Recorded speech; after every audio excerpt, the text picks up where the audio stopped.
ಹೋರಾಟ ಸದ್ಯ ಹೈಕಮಾಂಡ್ ಅಂಗಳ ತಲುಪಿದೆ. ಯತ್ನಾಳ್ ವಿರುದ್ಧ ಕ್ರಮಕ್ಕೆ ವಿಜೇಂದ್ರ ಬಣ ಒತ್ತಾಯಿಸ್ತಾ ಇದೆ.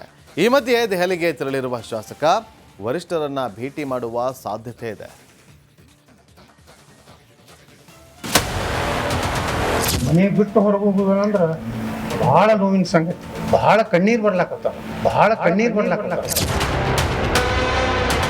ಯತ್ನಾಳ್ ಉಚ್ಚಾಟನೆ ಮುಂದೆ ಏನು ಯತ್ನಾಳ್ ಭವಿಷ್ಯ ಏನೋ ವಿಚಾರ ಮಾಡಿ. ನಾ ನಂಬರ್ ಒನ್ ಆಗ್ತೇನೆ ಕರ್ನಾಟಕ. ಯತ್ನಾಳ್ಗೆ ನೋಟಿಸ್ ಕೊಡುತ್ತಾ ಹೈಕಮಾಂಡ್.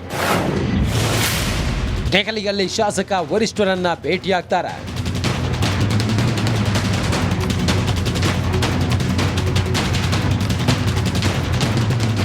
ಬಿಎಸ್ ಯಡಿಯೂರಪ್ಪ ಹಾಗೂ ಬಿವೈ ವಿಜೇಂದ್ರ ವಿರುದ್ಧ ರೆಬಲ್ಸ್ ಟೀಮ್ ಭುಗಿಲೆದ್ದಿದೆ.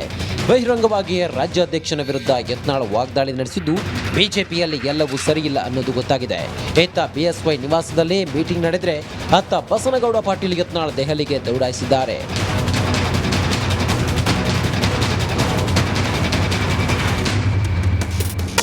ದೆಹಲಿಯಲ್ಲಿ ಬೀಡು ಬಿಟ್ಟಿರುವ ಯತ್ನಾಳ್ ಇಂದು ವರಿಷ್ಠರನ್ನ ಭೇಟಿ ಮಾಡುವ ಸಾಧ್ಯತೆ ಇದೆ.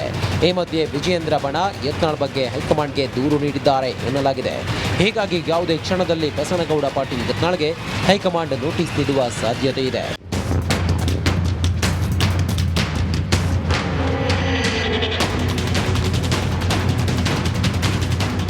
ಯತ್ನಾಳ್ ಬೆನ್ನ ಮೇಲೆ ಬಂದೂಕಿಟ್ಟು ಯಾರೋ ಬುಲೆಟ್ ಹೊಡಿತಿದ್ದಾರೆ ಅಂತ ವಿಜಯೇಂದ್ರ ಹೇಳಿದ್ರೆ, ವಿಜೇಂದ್ರ ಟೀಮ್ ವಿರುದ್ಧ ಫೈರ್ ಬ್ರ್ಯಾಂಡ್ ಬೆಂಕಿ ಉಗುಳಿದ್ದಾರೆ. ಯತ್ನಾಳ್ ಅವರ ಮೇಲೆ ಹೆಗಲ ಮೇಲೆ ಅವ್ರ ಮೇಲೆ ಹೊತ್ತು ಗನ್ನನ್ನು ಇಟ್ಟು ಗುಂಡ ಹಾರಿಸ್ತಕ್ಕಂಥ ಪ್ರಯತ್ನ ಕೆಲವರೇನು ಮಾಡ್ತಾ ಇದ್ದಾರೆ. ಇದು ಯಾವುದು ಕೂಡ ಪಕ್ಷಕ್ಕಂತೂ ಒಳ್ಳೇದಾಗೋದಿಲ್ಲ. ಯಾರು ದೂರು ಕೊಡ್ಲಕ್ಕೆ ಹೋದವರೇ ಇಲ್ರಿ. ನಾ ಕೊಟ್ಟಿಲ್ಲ ಯತ್ನಾಳ್ ವಿರುದ್ಧ. ನಾ ಮೊನ್ನೆ 3 ಮತಕ್ಷೇತ್ರದ ಸೋಲಿನ ಬಗ್ಗೆ ವಿವರಣೆ ಕೊಡ್ಲಕ್ಕೆ ಹೋಗಿದ್ದೆ ಹೇಳಿದ ಮ್ಯಾಗ ನಾವ್ಯಾಕೆ ಅವ್ರ ಬಗ್ಗೆ ಪ್ರತಿಕ್ರಿಯೆ ಕೊಡ್ಲಕ್ಕೆ ಹೋಗ್ಬೇಕು. ಬಂಡಾಯದ ಬೇಗೆಯಿಂದ ಕುದಿಯುತ್ತಿರುವ ರಾಜ್ಯ ಬಿಜೆಪಿಗೆ ಹೈಕಮಾಂಡ್ ಮುಲಾಮು ಹೇಳ್ತಾರ ನೋಡಬೇಕಿದೆ. ಚಂದ್ರಶೇಖರನಾಥ ಸ್ವಾಮೀಜಿ ವಿಚಾರಣೆಗೆ ಹಾಜರಾಗ್ತಾರಾ ಇಲ್ವಾ? ಶ್ರೀಗಳು ನೋಟಿಸ್ಗೆ ಉತ್ತರ ಕೊಡದಿದ್ರೆ ಏನಾಗುತ್ತೆ ಅನ್ನೋ ಪ್ರಶ್ನೆ ಎದ್ದಿದೆ. ಒಂದು ರಿಪೋರ್ಟ್ ನಿಮ್ಮ ಮುಂದೆ. ನಮ್ಮ ದೇಶಕ್ಕೆ ಒಳ್ಳೆ ಕೀರ್ತಿ, ಒಳ್ಳೆ ಅಭಿಪ್ರಾಯ ಬರಬೇಕು ಅಂದರೆ ಈ ರಾಜಕೀಯದವ್ರು ಮಾಡ್ತಾ ಇರ್ತಕ್ಕಂಥದ್ದು ಓಟ್ಗೋಸ್ಕರ ಮಾಡ್ತಾ ಇರೋದ್ರಿಂದ ಆ ಮುಸ್ಲಿಂ ಜನಾಂಗಕ್ಕೆ ಓಟಿನ ಪವರೇ ಇಲ್ಲ ಅಂತ ಮಾಡಿಬಿಟ್ಟು ಕಾನೂನು ಆಗ ಖಂಡಿತ ಅದನ್ನ ಮಾಡಬೇಕು. ವಕ್ಫ್ ಬೋರ್ಡ್ ವಿರುದ್ಧ ಆಕ್ರೋಶದ ಮಾತಿನ ನಡುವೆ ಚಂದ್ರಶೇಖರನಾಥ ಸ್ವಾಮೀಜಿ ಈ ಹೇಳಿಕೆಯನ್ನ ನೀಡಿದ್ರು. ಈ ಹೇಳಿಕೆ ಭಾರಿ ವಿವಾದ ಸೃಷ್ಟಿಯಾದ ಕಾರಣ ಕ್ಷಮೆ ಕೂಡ ಕೇಳಿದ್ದಾರೆ. ಆದ್ರೆ ಶ್ರೀಗಳ ವಿರುದ್ಧ ಉಪ್ಪಾರಪೇಟೆ ಠಾಣೆಯಲ್ಲಿ ನವೆಂಬರ್ 27ರಂದು ಎಫ್ಐಆರ್ ದಾಖಲಾಗಿದೆ. ಹೀಗಾಗಿ ಇಂದು ವಿಚಾರಣೆಗೆ ಬರುವಂತೆ ಶ್ರೀಗೆ ಸಮನ್ಸ್ ಜಾರಿ ಮಾಡಲಾಗಿದೆ. ಇಂದು ಬೆಳಗ್ಗೆ 11 ಗಂಟೆಗೆ ವಿಚಾರಣೆಗೆ ಠಾಣೆಗೆ ಹಾಜರಾಗುವಂತೆ ಶ್ರೀಗಳಿಗೆ ನೋಟಿಸ್ ಅನ್ನ ಕೊಡಲಾಗಿದೆ. BSS 35(3) ಅಡಿ ಪೊಲೀಸರು ನೋಟಿಸ್ ಅನ್ನ ನೀಡಿದ್ರು. ಆದ್ರೆ ಆರೋಗ್ಯ ಸರಿಯಿಲ್ಲದ ಕಾರಣ ವಿಚಾರಣೆಗೆ ಹಾಜರಾಗಲು ಸಾಧ್ಯವಿಲ್ಲ ಅಂತ ರಿಪಬ್ಲಿಕ್ ಕನ್ನಡಕ್ಕೆ ಚಂದ್ರಶೇಖರನಾಥ ಶ್ರೀಗಳು ಹೇಳಿದ್ದಾರೆ. ನಾವು ಮನಗಿದ್ದು ನಿಮ್ಮಂಥವ್ರು ಬಂದಾಗ ಕೂರಿಸ್ಕೋಬಾರ್ದು ಅಂತ ಮಾತಾಡಿ ಕಳಿಸ್ತಾ ಇರೋದು. ಆರೋಗ್ಯ ಇದ್ರೆ ಹೋಗ್ತೀವಿ, ಆರೋಗ್ಯ ಇಲ್ಲದಿದ್ರೆ ಹೋಗೋದು.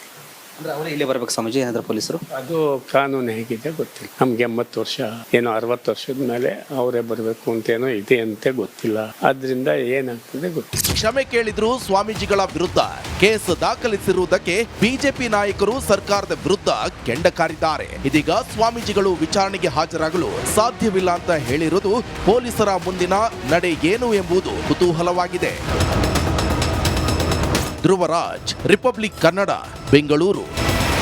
ಚಂದ್ರಶೇಖರನಾಥ ಸ್ವಾಮೀಜಿ ವಿಚಾರಣೆಗೆ ಹಾಜರಾಗ್ತಾರಾ ಇಲ್ವಾ? ಶ್ರೀಗಳು ನೋಟಿಸ್ಗೆ ಉತ್ತರ ಕೊಡದಿದ್ರೆ ಏನಾಗುತ್ತೆ ಅನ್ನೋ ಪ್ರಶ್ನೆ ಎದ್ದಿದೆ. ಒಂದು ರಿಪೋರ್ಟ್ ನಿಮ್ಮ ಮುಂದೆ.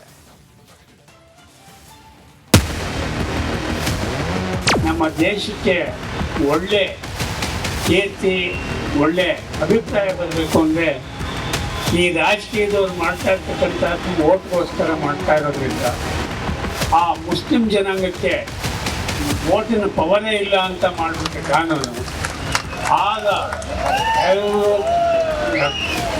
ಖಂಡಿತ ಅದನ್ನ ಮಾಡಬೇಕು. ವಕ್ಫ್ ಬೋರ್ಡ್ ವಿರುದ್ಧ ಆಕ್ರೋಶದ ಮಾತಿನ ನಡುವೆ ಚಂದ್ರಶೇಖರನಾಥ ಸ್ವಾಮೀಜಿ ಈ ಹೇಳಿಕೆಯನ್ನ ನೀಡಿದ್ರು. ಈ ಹೇಳಿಕೆ ಭಾರಿ ವಿವಾದ ಸೃಷ್ಟಿಯಾದ ಕಾರಣ ಕ್ಷಮೆ ಕೂಡ ಕೇಳಿದ್ದಾರೆ. ಆದ್ರೆ ಶ್ರೀಗಳ ವಿರುದ್ಧ ಉಪ್ಪಾರಪೇಟೆ ಠಾಣೆಯಲ್ಲಿ ನವೆಂಬರ್ 27ರಂದು ಎಫ್ಐಆರ್ ದಾಖಲಾಗಿದೆ. ಹೀಗಾಗಿ ಇಂದು ವಿಚಾರಣೆಗೆ ಬರುವಂತೆ ಶ್ರೀಗೆ ಸಮನ್ಸ್ ಜಾರಿ ಮಾಡಲಾಗಿದೆ.